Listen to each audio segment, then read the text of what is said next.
കൃഷ്ണ. സർവശ്രീ രാധാകൃഷ്ണാർപ്പണമസ്തു. എല്ലാ ഗോപികോപ്പന്മാർക്കും സാദര പ്രണാമം. നമ്മളെല്ലാവരും കാത്തിരുന്ന ആ പുണ്യമാസം ഇതാ വന്നെത്തി. ഏപ്രിൽ 28 മുതൽ മെയ് 26 തിങ്കളാഴ്ച വരെയാണ് വൈശാഖ മാസം. ആ മാധവമാസം, മാധവൻ്റെ മാസം ആയതിനാൽ മാധവമാസം എന്നും പറയുന്നു ഈ മാസത്തെ. ഈ പുണ്യമാസത്തിൻ്റെ പ്രത്യേകത, ലക്ഷ്മി ദേവിയോടൊപ്പം ഭഗവാൻ ഭൂമിയിൽ നമ്മുടെ കൂടെ ഉണ്ട്. ആ ഒരു മാസം എന്തായാലും ഭഗവാന്റെയും ലക്ഷ്മി ദേവിയുടെ അനുഗ്രഹം നമ്മൾക്ക് എല്ലാവർക്കും ഉണ്ടാവും. അതുകൊണ്ട് ഇനിയൊന്നും കാര്യങ്ങളൊന്നും നടക്കാണ്ട് വിഷമിച്ചിരിക്കേണ്ട ആരും ഭഗവാനെ മുറുക്കി പിടിക്കൂ. ഭഗവാന്റെ അനുഗ്രഹം, ലക്ഷ്മി ദേവിയുടെ അനുഗ്രഹം നമ്മുടെ കൂടെ ഉണ്ടാവും.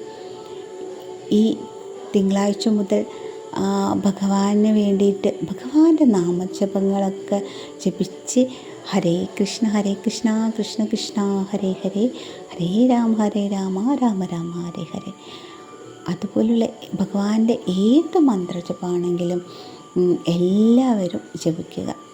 ഭഗവാന്റെ ഭഗവത്ഗീത ജപിക്കാം, ഭഗവാന്റെ നാരായണീയം, അതുപോലുള്ള ഭാഗവതം, അങ്ങനെ പുണ്യ ഗ്രന്ഥങ്ങൾ എല്ലാത്തും നമുക്ക് കിട്ടുന്നതൊക്കെ വായിച്ചും ഭഗവാന്റെ കഥകൾ കേട്ടും ഈ ഒരു മാസം നമ്മൾ വ്രതത്തോടെ നിൽക്കുക. അതായത് കഠിന വ്രതമൊന്നും വേണ്ട, നോൺ വെജൊക്കെ അങ്ങോട്ട് ഒഴിവാക്കിയിട്ട് ഭഗവാനെ ഒന്ന് പ്രാർത്ഥിച്ചിരിക്കൂ.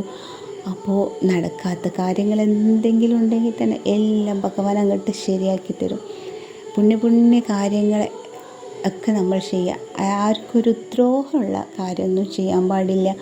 ആരെയും കുറ്റം പറയാനും പരദോഷം പറയാനൊന്നും പാടില്ല. ഈ മാസം നമ്മൾക്ക് കഴിയുന്നത്ര ദാനം കൊടുക്കാം,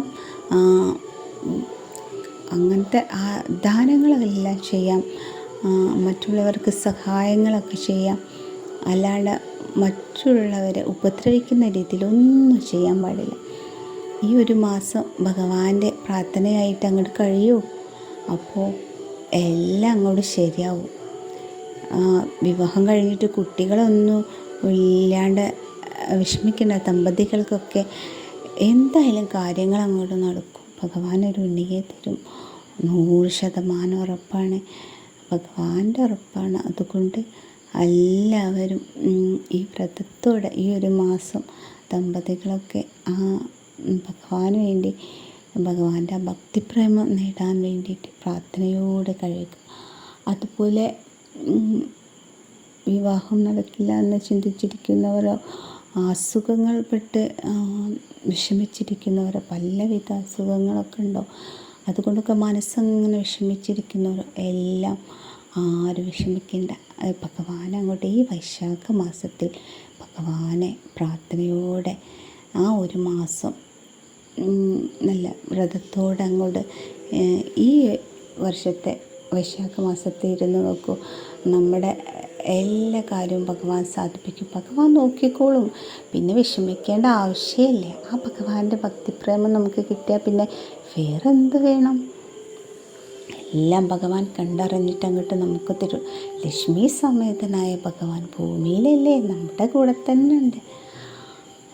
അതുപോലെ ഈ മാസത്തിൽ നമുക്ക് കഴിയുന്നത്ര ഈ ഒരു മാസം മുഴുവനും നമുക്ക് വൈഷ്ണവ ക്ഷേത്രത്തിൽ പോകാൻ സാധിച്ചത് അതിപുണ്യമാണ്. അതുപോലെ അങ്ങനെ സാധിച്ചില്ലെങ്കിൽ ഒരു ദിവസമെങ്കിലും അങ്ങനെ ആഴ്ചയിലോ അങ്ങനെ എങ്ങനെ വേണമെങ്കിലും നമുക്ക് ഭഗവാന്റെ ക്ഷേത്രങ്ങളിൽ പോവാം. ഗുരുവായൂർ എന്തായാലും ഒരു പ്രാവശ്യമെങ്കിലും പോകണം. ഭഗവാൻ ഉണ്ണിക്കണ്ണൻ അവിടെ ഓടിക്കളിക്കുന്ന സ്ഥലമല്ലേ, അവിടെ ഭഗവാന്റെ നാമജപവുമായിട്ട് ഒരു ദിവസം ഒരു അരമണിക്കൂറെങ്കിലും ഭഗവാന്റെ നാമജപമായിട്ടൊന്നിരുന്നു നോക്കൂ. അതിൻ്റെയൊക്കെ ഫലം വളരെ മികച്ചതായിട്ട് നമുക്ക് ലഭിക്കും.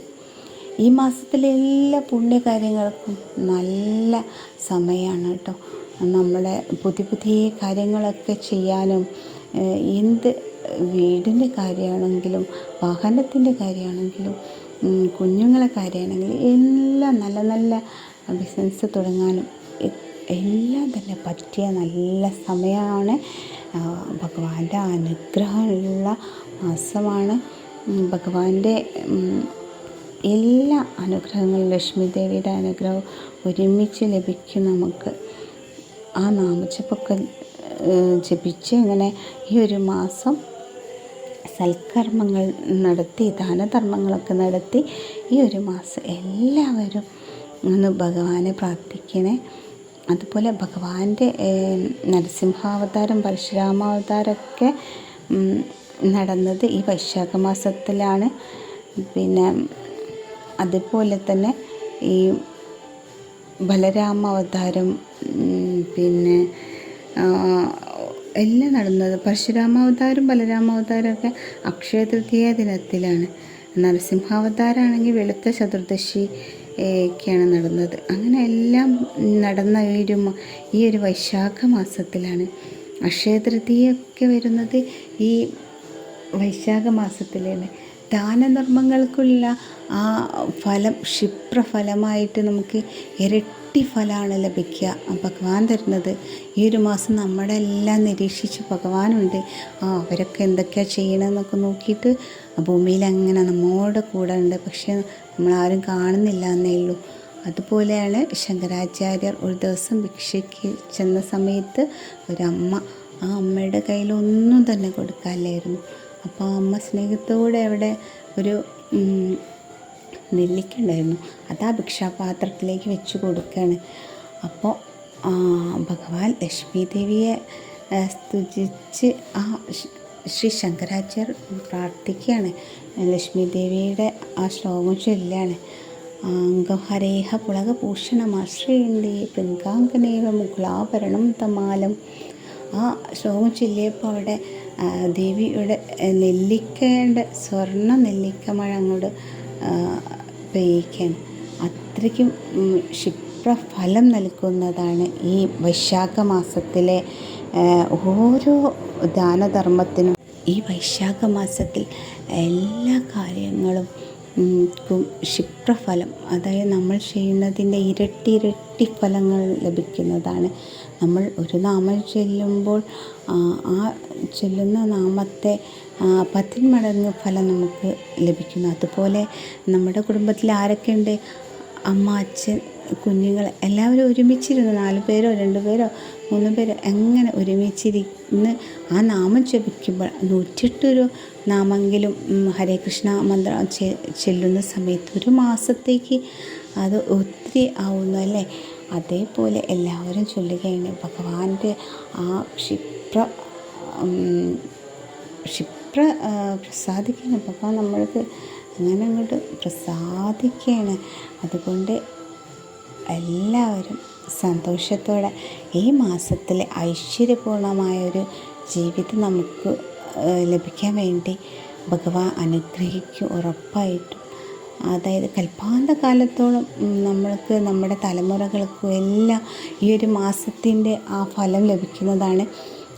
അതിരാവിലെ എണീറ്റ് കുളിച്ച് കുളിക്കുന്ന സമയത്ത് പല പുണ്യ നദികളിലെ ആ ജലമാണ് നമ്മുടെ കിണറിൽ ആ ഒരു മാസം ഉണ്ടാവുക. നദികളിലൊക്കെ ആ പുണ്യതീർത്ഥം ആണ് ഉണ്ടാവുക ആ സമയത്ത്. സൂര്യോദയത്തിന് മുമ്പാണെങ്കിൽ നല്ല പുണ്യ സ്നാനത്തിന് തുല്യമാണ്.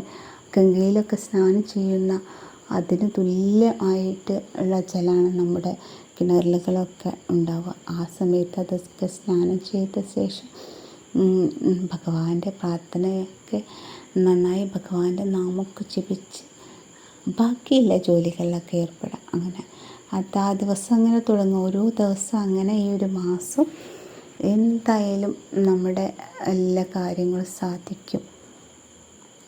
ആ ഭഗവാന്റെ ലക്ഷ്മി ദേവിയുടെ അനുഗ്രഹം എന്തായാലും നമ്മുടെ കൂടെ തന്നെ ഉണ്ടാവും.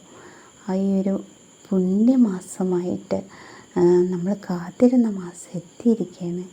അതുകൊണ്ട് എല്ലാവരും ഭഗവാൻ നന്നായിട്ട് പ്രാർത്ഥിച്ചിട്ട് ഈ വൈശാഖവ്രതം അനുഷ്ഠിച്ച് ഭഗവാന്റെ പ്രാർത്ഥനയോടെ ഭഗവാന്റെ ആ പ്രേമഭക്തി ലഭിക്കാൻ എല്ലാവരും പ്രാർത്ഥിക്കുക. ഹരേ കൃഷ്ണ.